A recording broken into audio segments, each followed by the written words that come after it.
You're watching Business Lunch, and markets have slid further in the last few minutes of trade. But let's take it straight to some national developments. In a fresh encounter after the terror attack in Pulwama, the Indian security forces gunned down two terrorists, including Jaish commander who masterminded the Pulwama attack. Now, earlier today, 4 army personnel and 1 civilian lost their lives when the encounter broke out in the wee hours of the morning. And we have CNN News 18's Mufti Islam, who's joining us from Srinagar to give us the latest and the ground report. Well, yet again, it was a fierce encounter which took place since 1 in the midnight, and it continued for around 11 hours.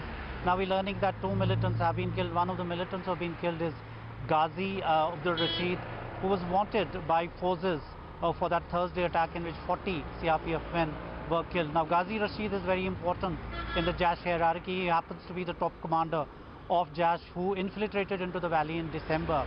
And since then, he had been really fabricating this vehicle, which was used by Adil Ahmed to ram into the CRPF convoy, which resulted in such a huge casualty as far as forces go. Today, this encounter took place in Pinglena, where another militant who goes by the name of Hilal Ahmed, a local from that village only, were also killed. In the process, the army took some casualty. 4 army men were killed and 4 others were injured. One of the army personnel who was killed is a major, and he happens to be from Dehradun. Clearly, now out of the 4 injured army personnel, 1 is said to be critical. He happens to be a local. All in all, this was an operation which now the army says they have been able to successfully eliminate one of the top-ranking Jaish commander who was wanted, apart from the Lethpura attack, in other attacks, at least 12 attacks which took place, some of them on the highway.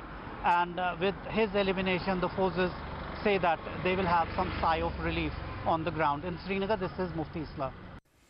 Okay, and as a mark of gratitude to all the martyrs, Reliance Foundation expresses its readiness to assume full responsibility for the education and employment of their children and the livelihood of their families.